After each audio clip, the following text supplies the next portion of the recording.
os 10 trens mais estranhos e cabulosos da história. Então, põe a vinheta.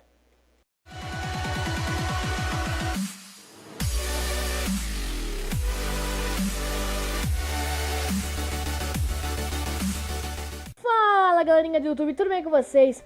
O meu nome é Gabriel Tavares, para quem não me conhece, e este aqui é meu canal, o Pense Nisso. Bom pessoal, hoje estou aqui com um vídeo nada mais do que igual aos outros, que são os 10 trens mais cabulosos e estranhos da história. Bom, muito antes dos caminhões e ônibus se tornarem as principais opções de transporte de produtos e pessoas pelo mundo afora, a maior parte desses países dependia e muito do sistema ferroviário. Como os trens tinham inúmeras finalidades, diversas inovações foram surgindo ao longo da história, algumas para atender a alguma necessidade específica, outras pela simples viagem de algumas mentes geniosas por aí.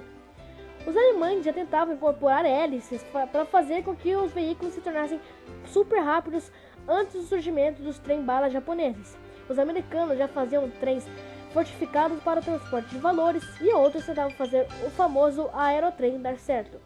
O que pode ter influenciado algumas pessoas aqui no Brasil a ter certa fixação pelo modelo. Então agora, Então agora 10 dos piores e mais estranhos trens da história, os mais cabulosos trens da história, que em algum momento já andaram pelos trilhos do mundo. Não, a vinheta de novo não. Número 10, o trem antes do próprio trem. Antes das locomotivas a vapor e dos avançadíssimos motores a combustão chegarem, e os bons e velhos companheiros equinos, os cavalos, foram usados como os pioneiros para puxar vagões por trilhos em minas de carvão. Logo, os vagões passaram a transportar pessoas também. Em uma viagem apesar de lenta, os cavalos atingem em média 10 km por hora. Era mais confortável que andar em carruagens pelas estradas e ruas esburacadas. Os cavalos só deixaram de ser usados quando as locomotivas movidas a vapor tornaram-se confiáveis o suficiente, o que aconteceu próximo ao fim do século XIX. Número 9. Os precursores dos carros fortes. Antigamente, boa parte dos equipamentos de guerra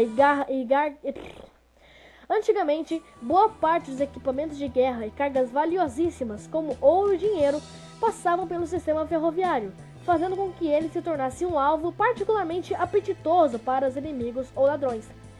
Durante a Guerra da Secessão nos Estados Unidos, o general Joseph Hooker resolveu criar um vagão reforçado que possibilitava transportar soldados e deixá-los livres para atirar dentro do compartimento, enquanto permaneciam relativamente protegidos. Foi uma questão de tempo para transformar os veículos em verdadeiras locomotivas de guerra, utilizados nos principais conflitos da história. Não demorou muito também para o pessoal perceber que bastava uma pessoa para sabotar os trilhos e a coisa toda desandar e tornar os trens um alvo fácil por mais armados que eles fossem. Porque é um trem, né? Era muito fácil que abrir a porta do trem e entrar lá e roubar todo o dinheiro. É muito fácil. Número 8. Era a velocidade que vocês queriam? O M497 é um trem bem particular, já que deteve durante 40 anos o recorde de modelo mais rápido do planeta ao atingir impressionantes 295 km por hora. Também pudera, o Besouro Preto, como foi chamado, era equipado com duas turbinas provenientes de um bombardeio B-36. O projeto nasceu na década de 60 como uma tentativa da New York Central Railroad, que é a linha de trem, em atrair os passageiros que estavam abandonados os trens por considerá-los lentos demais em relação aos outros meios de transporte. Um detalhe, no entanto, nossa, tá muito difícil as palavras desse negócio. Um detalhe, no entanto, inviabilizou o M497 de entrar em operação de forma efetiva. O custo astronômico para construir e manter o trem impulsionado por turbinas. Imagina só, o quão caro era produzir um trem com duas turbinas. Número 7. O resultado da cruz entre um avião e um trem na Alemanha. O Zeppelin. Eu vou deixar uma cola aí na tela, vocês estão vendo o nome aí. Zeppelin. Foi criada pelos alemães em 1931 para ser um trem super rápido. Além de ter um desenho aerodinâmico, ele era equipado com um motor de avião e tinha uma hélice enorme na parte de trás, o que levou a velocidade de 225 km por hora, um recorde que ficou intacto por 23 anos.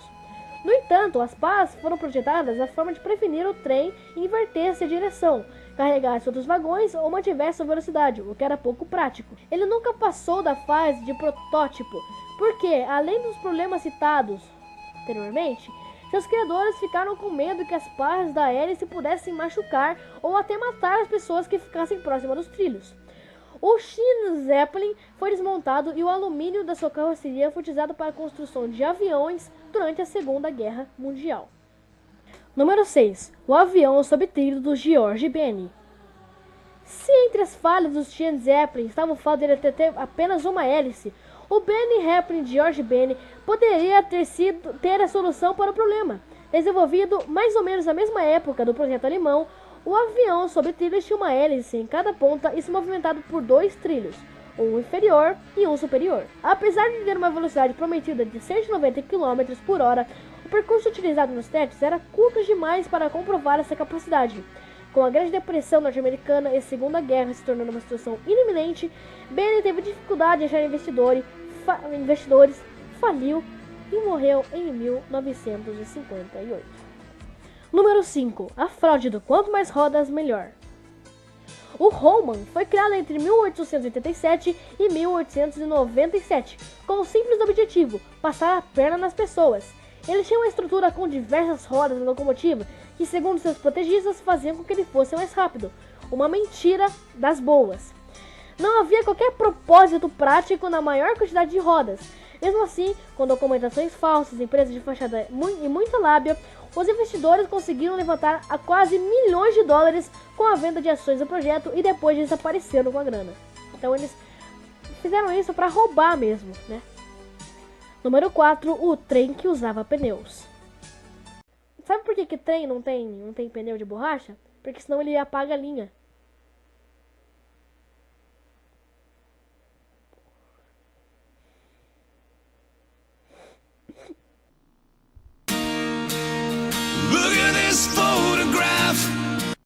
A Michelin, como uma fabricante de pneus, não poderia deixar passar a oportunidade de tentar inovar e colocar o seu produto naquele que era o meio de transporte mais popular na época.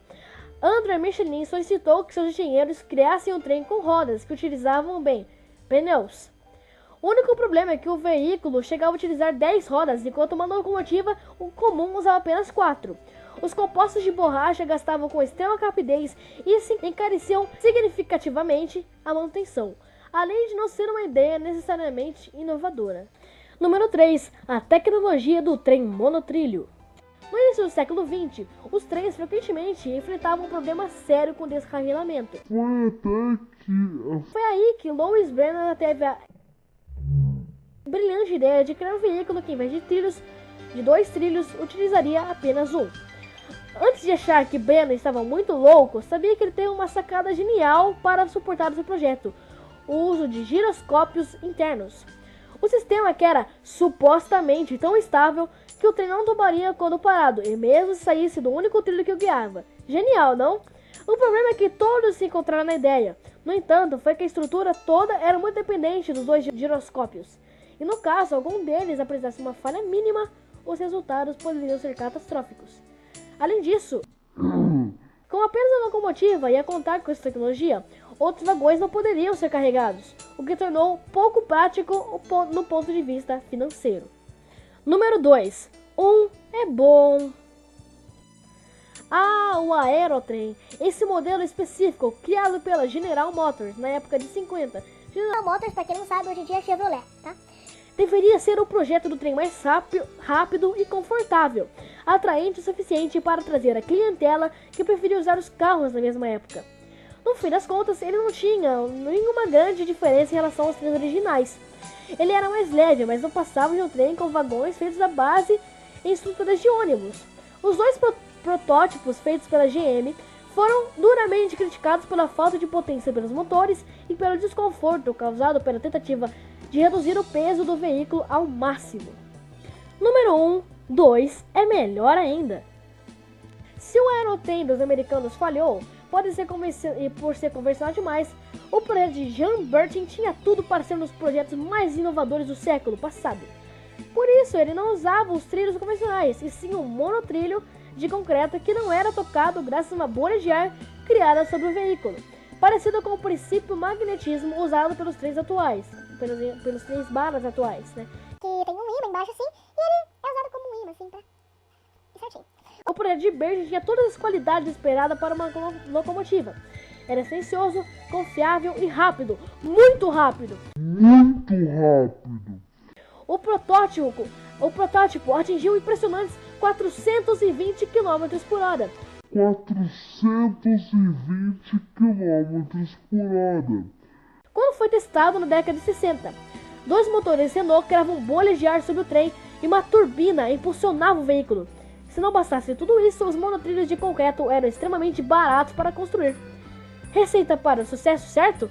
Sim, se outros interesses não estivessem em jogo, mais precisamente o do governo francês. Depois de receber o projeto de Bertin em forma exclusiva, cancelaram tudo por meio que o aerotrem condenasse o sistema ferroviário convencional mantido pelo Estado. Bertin morreu em 1975, devastado pela decisão.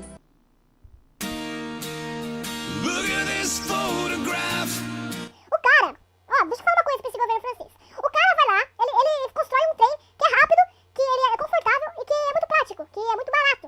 Aí vai lá, mostra pro governo francês e o governo fala assim, não vou fazer isso porque senão vai fazer com que os trens convencionais fiquem de lado. Não quero que os trens convencionais fiquem de lado. Rapaz, são trens rápidos, confortáveis e baratos. Você ia gastar muito menos. Mas enfim, ele não quis.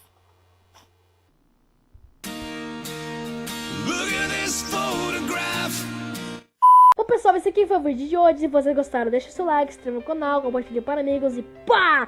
Faça o que você quiser com o vídeo desde que me ajude a ter um canal melhor pra vocês, que né? Bom pessoal, estamos chegando a 85 inscritos. Falta 15 pra gente chegar a 100 inscritos, pessoal. Vamos lá, hashtag rumo a 100 inscritos. Isso aí, brigadão, valeu.